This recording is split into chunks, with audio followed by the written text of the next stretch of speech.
Hey, how are ya? Hey, I am doing great. I'm like so great. I'm like Tony the Tiger great. You know how like there's like 8 million R's? Great. So Shelly and I got away last week, and we got to go to this amazing village in central Washington called Leavenworth. And have you ever heard of Leavenworth? Is there a fort there? No. Fort Leavenworth sounds important. I imagine I'm not it sure does. No, this has nothing to do with a fort. It's actually an old logging town in the central Cascades of Washington that kind of died out when the railroad wasn't transporting their logs anymore, and they'd kind of harvested a lot of the timber. And so as they steadily died out, they kind of said, well, how are we going to survive as a town? And somebody had the brilliant idea, let's turn the whole town into a Bavarian village. And so it literally looks like you stepped into Germany, like 18th century Germany, while you are in the middle of Washington. And it's this beautiful little tiny hamlet that is tucked away in the mountains. There's a river that runs through it. There's lakes nearby. The forest is amazing. And the town is amazing. It really, really looks like an old Bavarian village. So you have all this German food and all this decor and all these shops to go see. Anyway, it's awesome. The time away with my wife was awesome. I feel refreshed and I am ready to go. Yes. Everybody needs retreat times. Yes. You know what I mean? Oh, absolutely. Yeah, it had been quite a while since the two of us just broke away. So, boy, it was needed for sure. So, but yeah, how are you? I am doing quite well.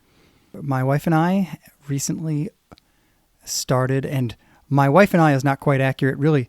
My wife, with tiny little bits of help from me, recently started a local nonprofit to give people in ministry, pastors, missionaries, those kinds of people, a place where they can connect with other people in ministry and sort of leave their title at the door and just be a person. And the opening weeks of that have gone really well. We had an open house yesterday and a whole bunch of folks showed up, and it's been really good. That so is awesome. I'm very excited about that. Yeah. 100%. We're taking a vacation with you guys this coming August, and I know that very high on my priority list is to sit down and talk with Kristen about her dream and her vision and her implementation for this. This just looks amazing. Yeah, it's super cool. Every time I go there, whether it's for a time of prayer or it's just to connect with people, something like an open house, I am so excited. It is a very cool opportunity. So I'm thrilled about that. And, I would normally ask, hey, so, what are you calling about or something like that. But today I know why you're calling, because it's February 14th. You called to wish me happy Valentine's Day, didn't you? I did. You know what? I got you a little conversation hearts because I thought that was appropriate. No, actually, I can't stand conversation hearts or Valentine's Day, so I don't want to talk about it. Instead, I want to talk about denominations, which is like not at all related to Valentine's Day, but so let me give you some backstory here as to why this is on my mind. I have referenced a couple of times, and I think I've referenced it enough that this is the straw that's finally going to break the camel's back, and you're actually going to listen to this podcast now. The rise and fall of Mars Hill. I might. I probably won't. I might. All right. Well, maybe our listeners will if they haven't already. It is excellent. But the impetus for this conversation came from an episode where Tim Keller, who had kind of he's a church planter, and Mars Hill was originally a church plant, so he had a connection with Mars Hill through this church planting network. And he came on to the podcast and talked about the rise and fall of Mars Hill kind of from his perspective. And here's one of the things that stood out to me really, really strong from his time on the podcast. He referenced the fact that Mark Driscoll could get away with a lot of questionable applications of theology because he was part of a non-denominational church, and there wasn't sufficient oversight over what he was teaching and how he was leading his people. Whereas Tim Keller has the complete opposite experience. He is Presbyterian, and he answers to his local presbytery.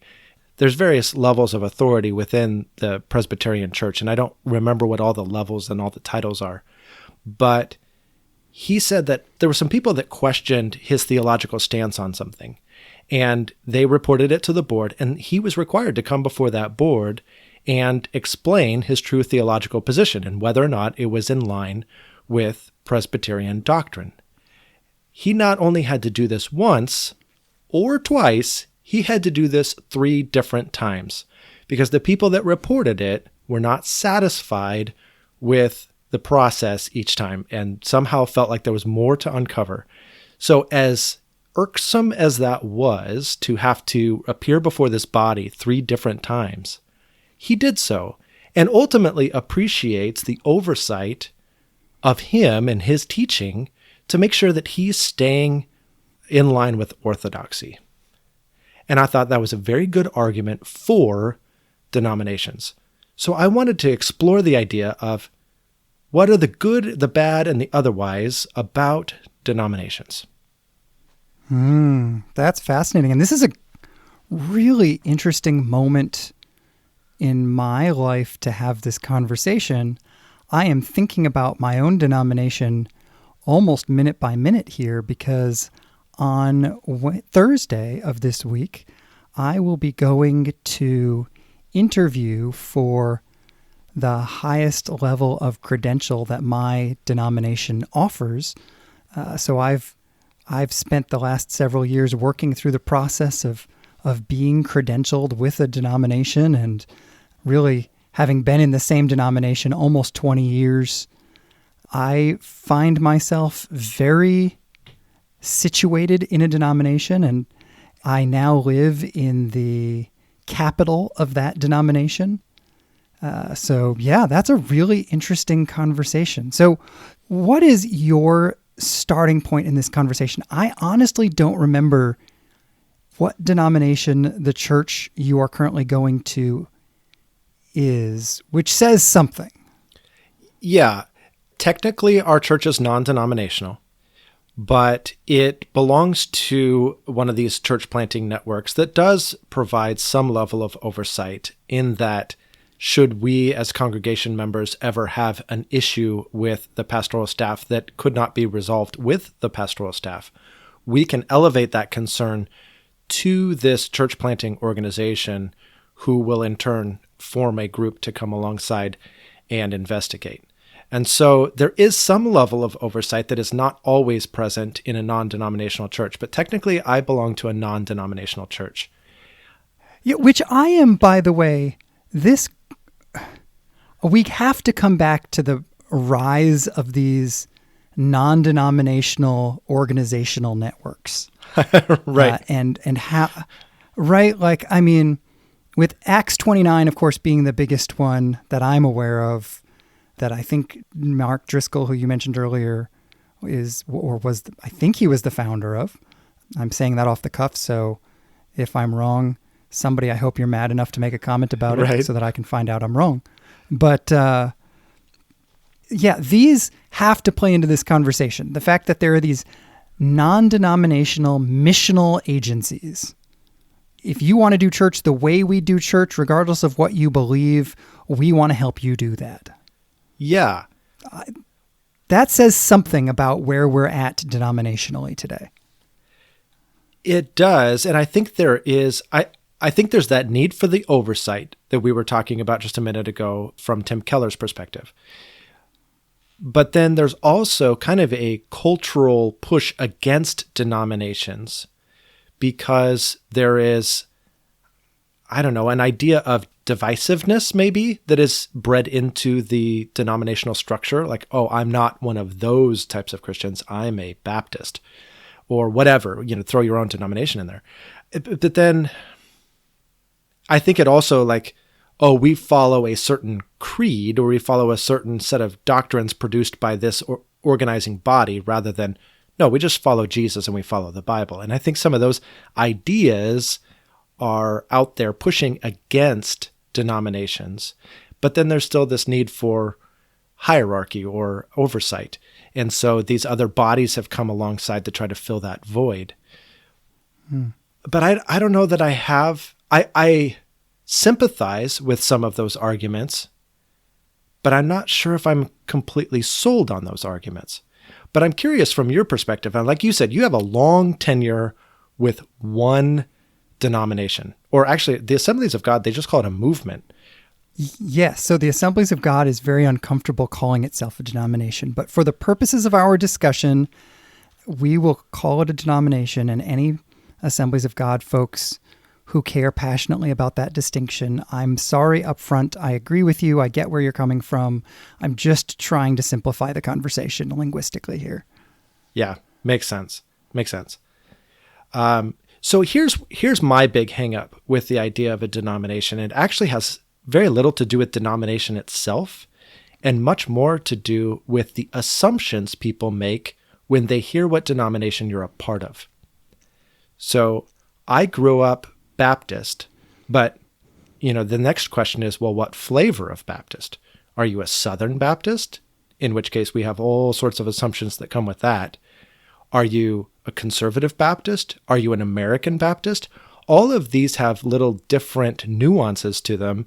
And all of a sudden I get branded. My theology gets branded by my denominational affiliation, which may or may not be true. And I think you're probably in the same bucket in that you're in an Assemblies of God church, and there's certain assumptions that come from the Assemblies of God area. So I don't like having people presume my theology just based on that title. Yeah, if we take this as our starting point, a denomination we're defining as a group of churches that share a similar set of beliefs and a similar set of organizing principles. Is that fair? Yeah, I like that. Similar set of beliefs, similar set of organizing principles. So you can't have the same set of beliefs and a different set of type of polity. Then you're not in the same denomination. Right. So, for example, in the Presbyterian model, there's a heavy amount of oversight. In the Assemblies of God model, there's a very light level of oversight, very, very light level of oversight. And the denomination is not telling us a lot about how to organize our church or whatever. But just to add a little bit to this conversation, I grew up in not even a non-denominational church. I grew up in a church that was anti-denominational. They would point back to the first couple chapters of 1 Corinthians where Paul says, don't one of you say, I follow Paul and I follow Apollos and I follow Cephas, and divide yourselves that way, because that's not okay. Mm-hmm. And working off of that script, the church I grew up in would say, at the time, I don't know that they would say it this way now, but at least what I got out of what they were saying was, it is wrong to be a part of a denomination because you are breaking those simple rules that Scripture teaches at the beginning of 1 Corinthians. You are being divisive just by being a part of a denomination. So don't do that.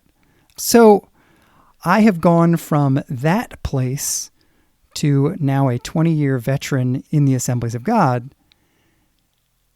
And all of that really, I mean to be preemptive to responding to your comment about how a denomination is on some level a theological tag. And I have to say, I love this.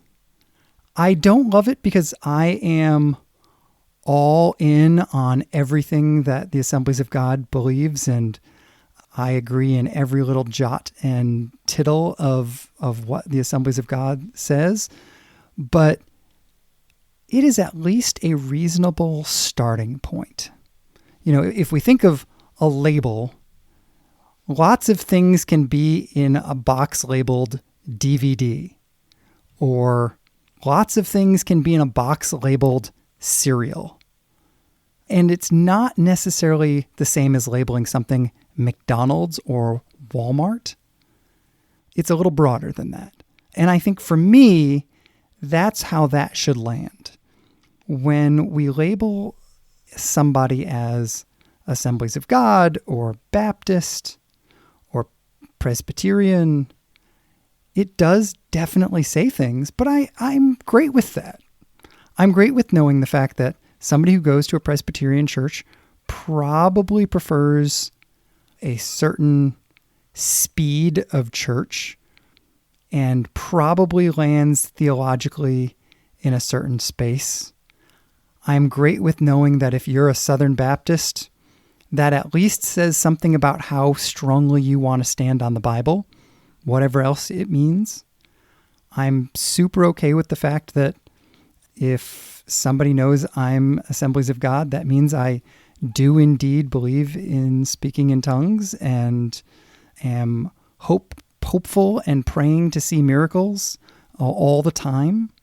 And so I guess I really like the idea of labels at least giving us a starting point for the conversation so that I don't have to drill somebody with 57 questions to figure out where they're at. Does that make sense? Yeah, I do like those.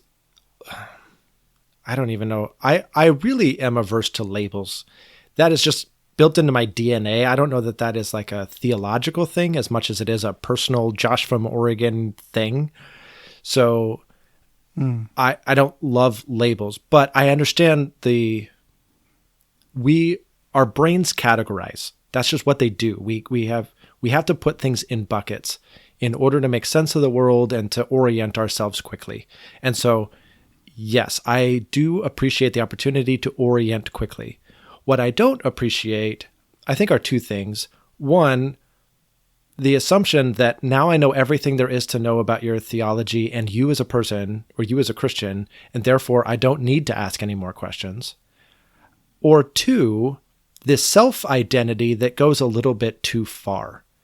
For instance, I know of a Baptist pastor who was introducing Lent to their congregation and sending out like daily Lent readings to people's emails that had great, wonderful theological content in them that every Baptist would agree with.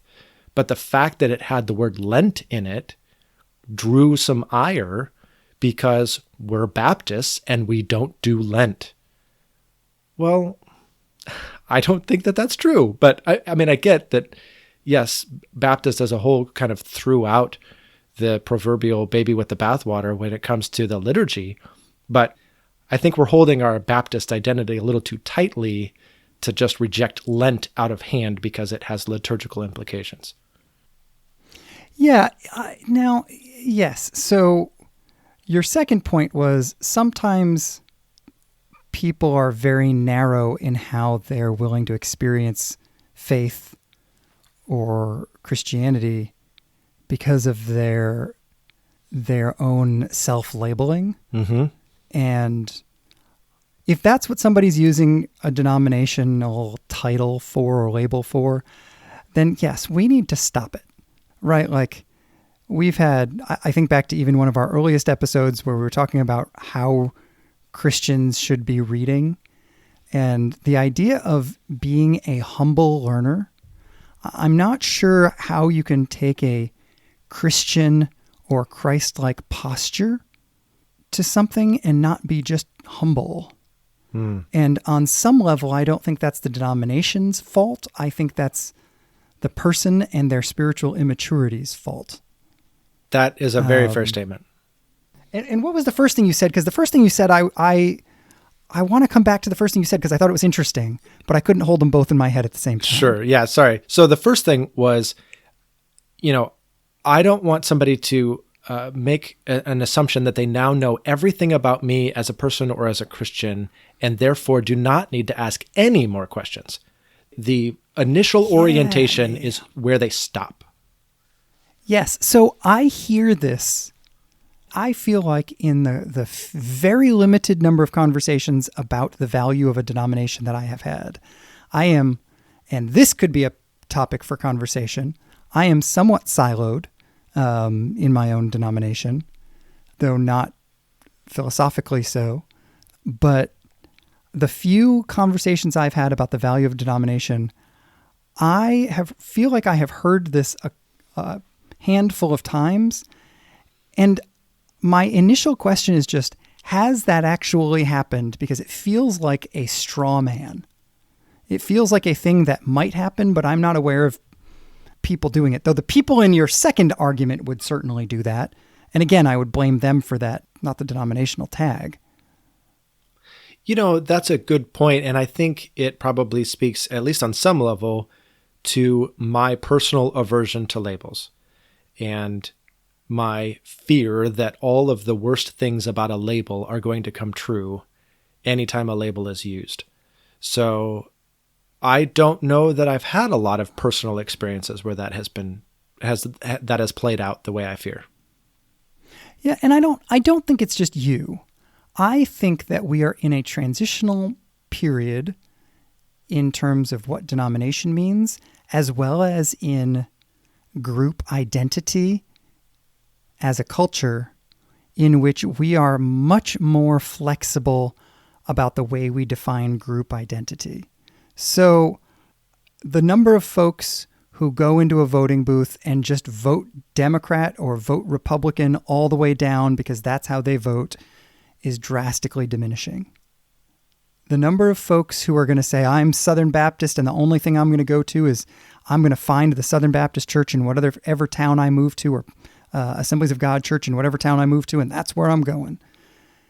That speaks of a way of understanding group identity and its labels that I just don't think is where we're at anymore. I think even of some of those organizations you were speaking of that work with church planners and things, like I was mentioning Acts 29. Acts 29 works with a large percentage of denominational. I know Southern Baptists who were part of Acts 29. I know Pentecostals who were part of Acts 29. Yeah. Suddenly it's okay to have multiple identities, multiple labels. And I am deeply grateful for the amount of flexibility, because I think that allows denominations to still offer us some of their significant benefits. And I think there are a ton of significant benefits without some of the potential negative repercussions. Yeah. So I was about to ask you if you thought, because of the rise of these more ecumenical parachurch organizations, the idea of denomination is obsolete. And based on what you went on to say, obviously you'd say the answer is no. So I guess I would love to hear from you on a personal level. What have been the benefits of being a part of a denomination to you personally? Yeah, absolutely. And I am delighted to talk about this, because when I moved to the Assemblies of God Mecca, I was very strongly warned by many of my peers in the far reaches of the Assemblies of God hinterland in southern Massachusetts, or southern New England, excuse me. I was warned that the politicalness and the insiderness and there would be all sorts of things that would culturally really bother me. And I am delighted to say that has not been my experience at all. That's really awesome. Yeah. Here are some things I love about having a movement that I'm a part of.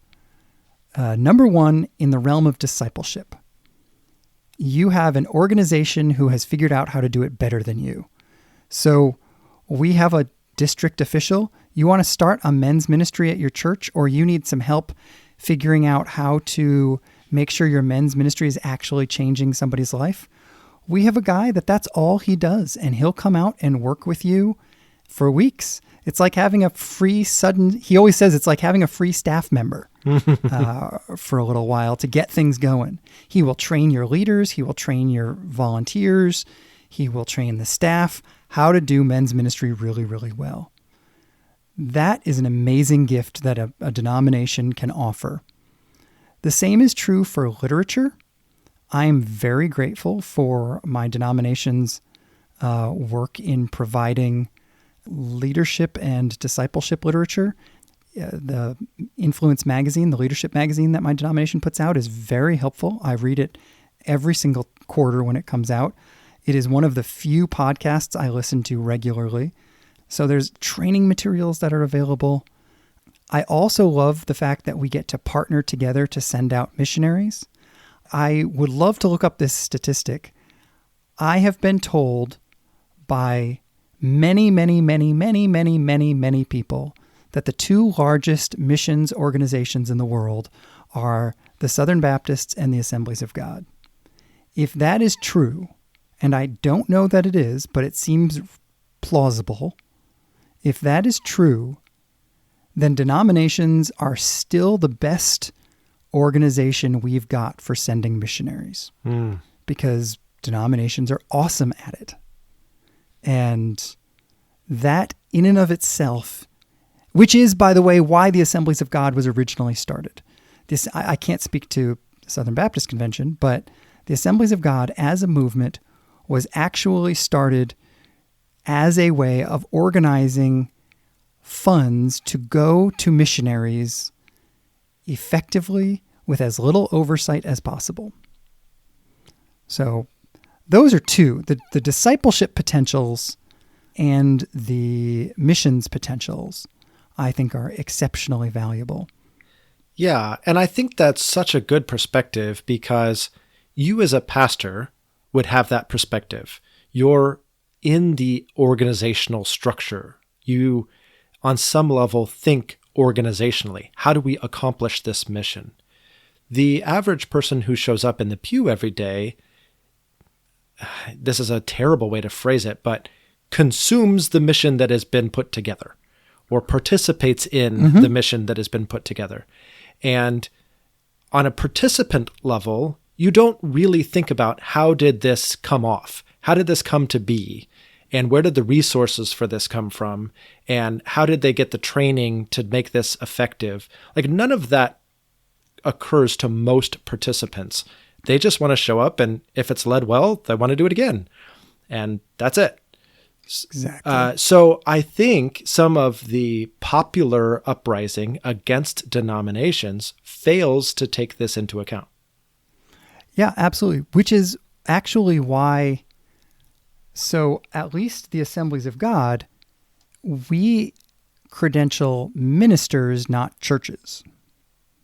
So as much as you can call a church an Assemblies of God church, technically all that means is it's led by an Assemblies of God pastor, or, I mean, a church, obviously an individual church can write into its bylaws whatever it wants, including the Assemblies of God theological positions on things, whatever.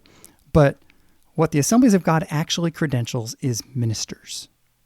And this is exactly why, because it's supposed to be an organization of ministers who gather together to effectively help each other do their job.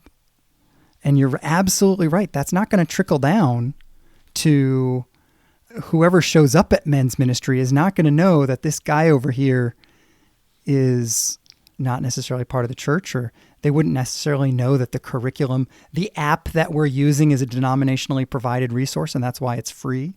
They just don't know that stuff. Sure. Well, and I'll tell you, as much as I personally dislike a label, I love the idea of the oversight. I love the training materials. I love the organizational structure that allows to send missionaries effectively and efficiently. I love the theological fencing that helps to secure orthodoxy within each individual church. I think there's a lot of really good things about denominations, even if I struggle with labels.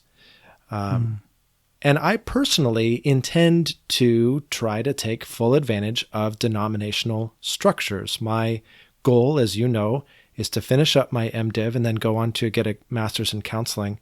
And part of the audience that I want to reach with my counseling my counseling practice is pastors and missionaries and church leaders. And the only way I'm going to get in the door to do that is to get some buy-off from some denominational leaders who say, yeah, we've checked into this guy, we believe in him, and tells their people, yes, please, you are welcome to use this resource. We believe in it. We believe in him. And I hope that that is a springboard for me reaching a group of people who are often reluctant to seek help when they need it. And so I think there's a lot of good that a denomination can and does do. That's a really good point about kind of fencing.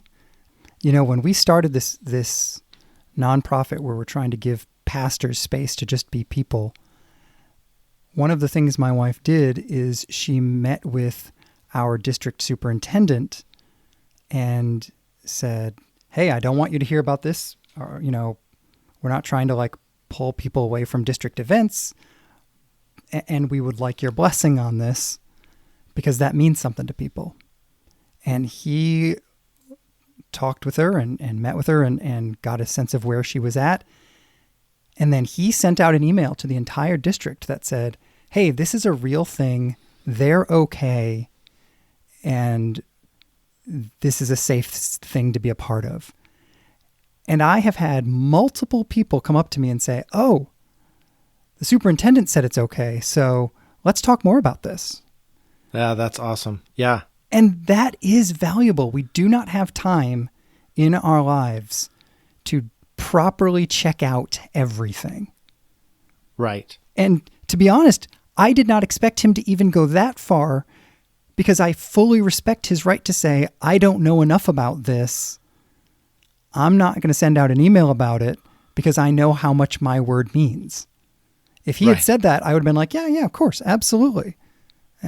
Guard your leadership. But we need seals of approval from from people we trust.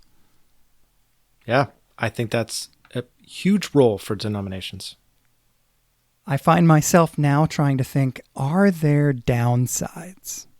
And I think the downside really is the one we've kind of danced around a little bit here. I mentioned earlier that I am siloed in my denomination.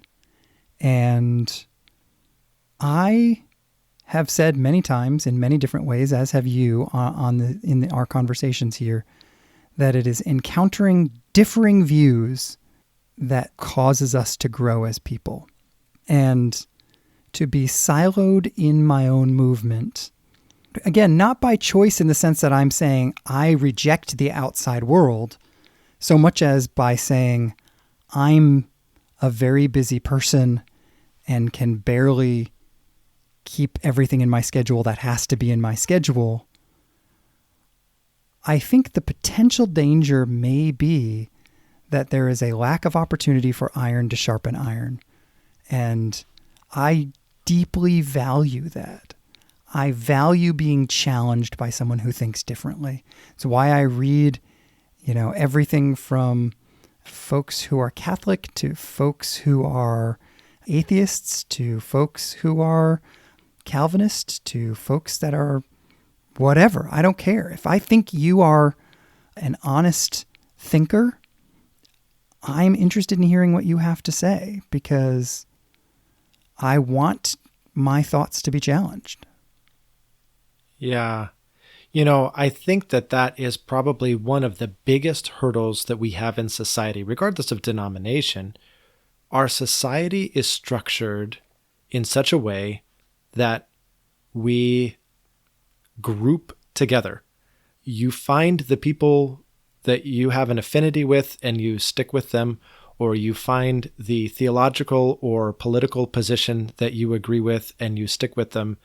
And so, I think that the social dilemma, which we've both heard about but haven't watched yet, highlights that very thing about how social media is just an avenue for showing you what you want to see and only what you want to see. And the same danger is inherent within a denomination. You can get a little too siloed in your individual group and not interact with the wider world or your theological neighbors. I think we're just like going to try to pin these, bingo. But at any rate, I agree with you. It took me an embarrassingly long amount of time to realize why you said bingo. That's just sad for me. No, that speaks to why the bingo card was written. Like, you heard theological neighbors and you're like, yeah, of course, that's what you should say right now. And you just like moved on and went, oh, wait, that's what they were making fun of. Yes, that's exactly right. Okay. Well, thank you for diving into this conversation. I actually came out feeling much more positive toward denominations. I don't know that I was antagonistic coming into them, but I feel like my vision for denominations expanded because of this conversation. Yeah, I mean, I have found some real benefits. Doesn't mean that there aren't harms, and I'm sure people have other stories, but that's my story. I love it. Yeah. But, speaking of other stories, I am very curious to hear what denomination people are affiliated with, to what degree they care about that denominational label, what the strengths and weaknesses of denominations as a whole are. And so I would love to have people connect with us on Facebook, Instagram, share their experiences, their stories. I would love, as we were talking about making sure that conversations get started, I would love to have you share this podcast with somebody and let it be a conversation starter with somebody who's different from you and get their perspective on all of these things. That's why we're here and why we're doing what we're doing. So share all of what we're doing with anybody you can think of, and then let us know what happens. We're very curious to hear your story. Yeah, absolutely. You can find us on Facebook at On the Phone with Josh, or on Instagram. Just search us up and let us know. We'd love to hear from you. Yeah, exactly. But, what else have you been thinking about? I'm sure that the concept of the denomination is not the only thing you're thinking about this week. You would be right. Yes, you would be right. So this thought comes from a book that I'm very slowly working my way through. I only have so much print reading time, and it often gets consumed with school. And so I'm slowly working my way through Dr. Rodney Reeves's book, Spirituality According to John. And it's been really, really good, but he had kind of an aside in his book that really kind of had my head spinning. And he talked about the fact that in John's day, in order to hear the Gospel of John, it had to be read corporately. And that's how people got their Bible. They didn't sit down and read it because literacy rates weren't high enough. And we didn't have the printing press, and so there just wasn't enough copies to go around. So by and large, the only way you heard the Gospel of John was to hear it read corporately. And he's talked about the fact that since then, literacy rates have skyrocketed, and yet today we have a very high illiteracy rate when it comes to the Bible. People don't know their Bibles. He says this, quote, "Ever since we placed the burden of Bible reading on the individual Christian, biblical illiteracy has increased." And I thought that was a fascinating statement. Just like, I guess, going back to your denominational structure, right? There are certain resources and trainings and tools that you depend on your denominational hierarchies to provide for the churches because they have the time or the ability or the knowledge or expertise to do that and to provide that. And so we depend on one another. We depend on groups of fellow believers for certain things. And we have privatized, individualized the reading of Scripture and placed the individual responsibility on each person. And that fundamentally changes the structure, for good or for ill. And he contends for ill. And so therefore, I'm left asking, then what? How do we reinstitute, if it's needed, how do we reinstitute the public reading of Scripture? And how might that benefit people's biblical literacy? How do you do that in the 21st century? Yeah, and I would challenge you to think not just the public reading, but the public consumption of Scripture.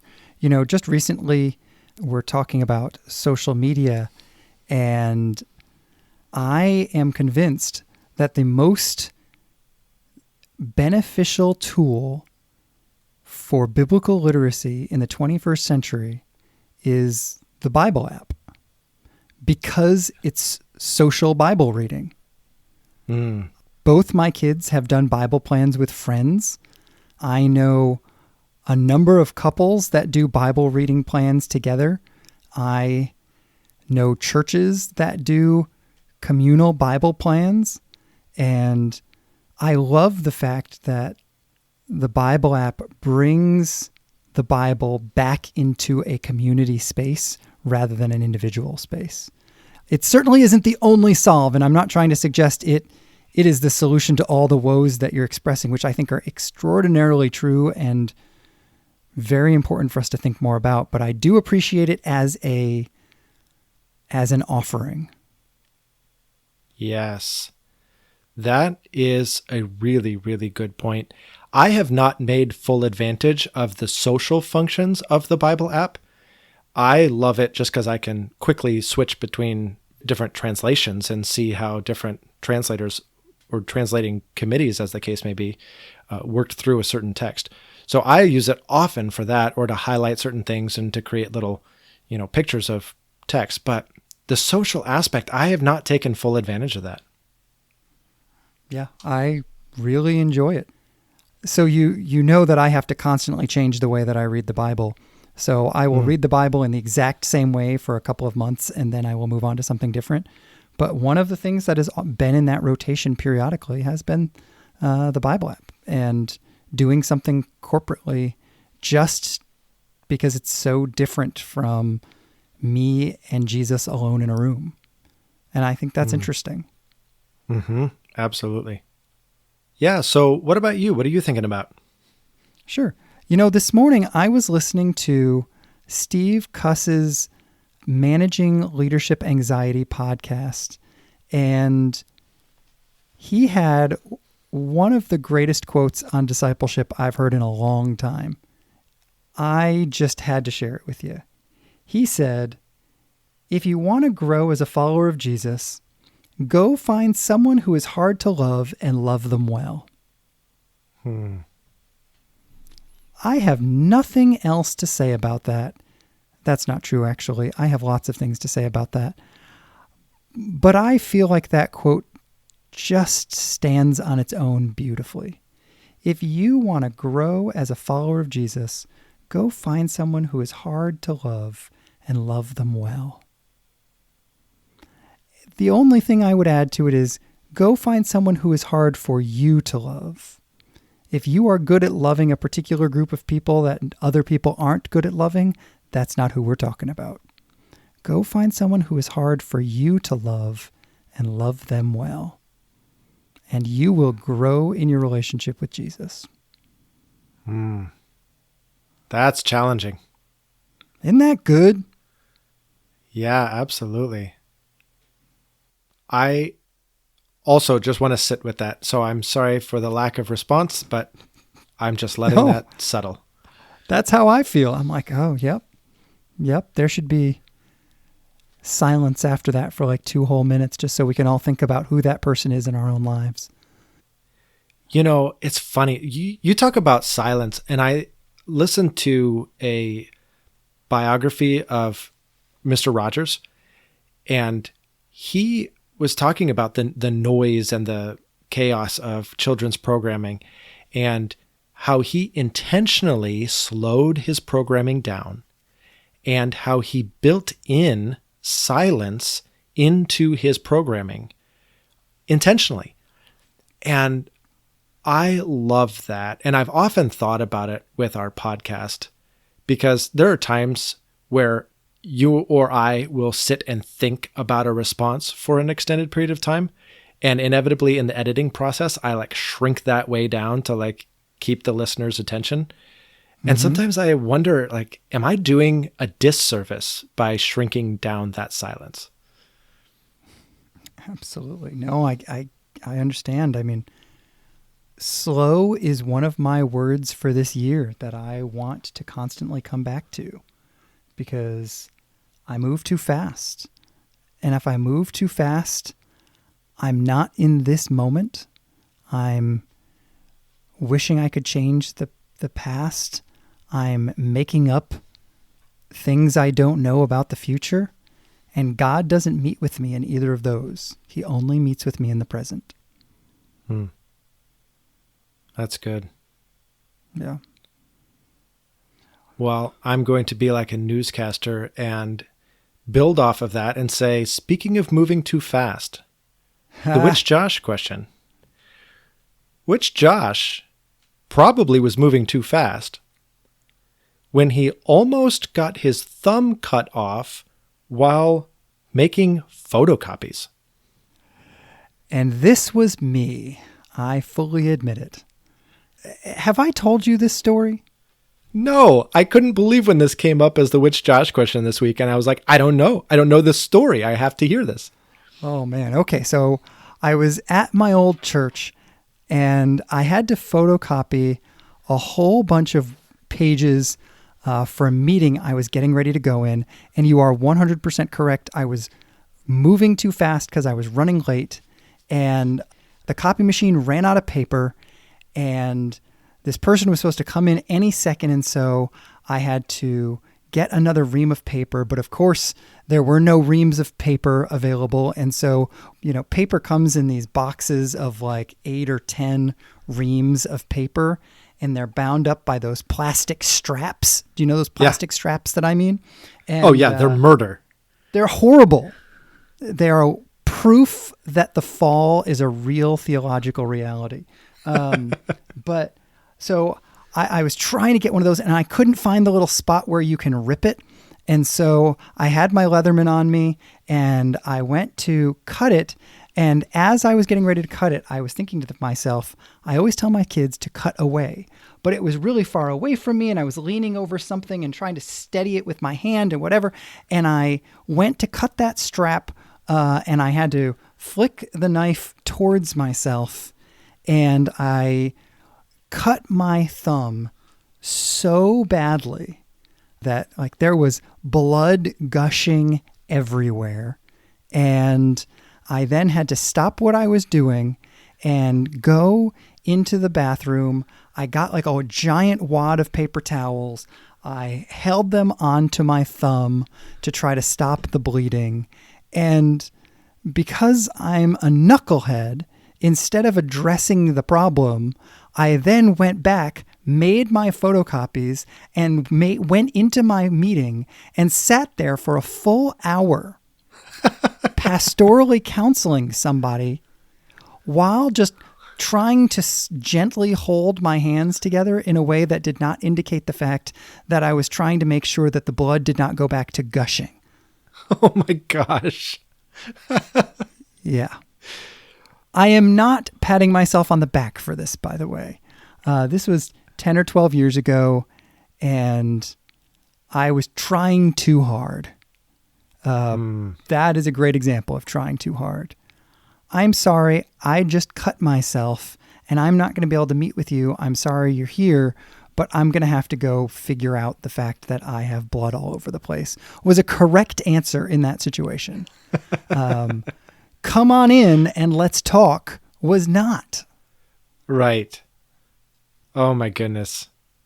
I have to say to all the listeners out there, if you are squeamish, I am with you. Literally, as you were telling your story, I like danced around the room, like not really wanting to hear what was coming next. I don't love these stories. So, yeah, I think we're ready to end the episode now. I'll be honest, I was holding my thumb the whole time. I still that's have funny. A scar. So I was holding my thumb over my scar as if I were trying to stop the bleeding. So clearly I have a visceral memory of this experience. Oh, yeah, no doubt. Okay. Well, are we on for next week with all 10 digits? Yes, hopefully. Okay. I'll talk to you then. All right. Bye now. Bye-bye.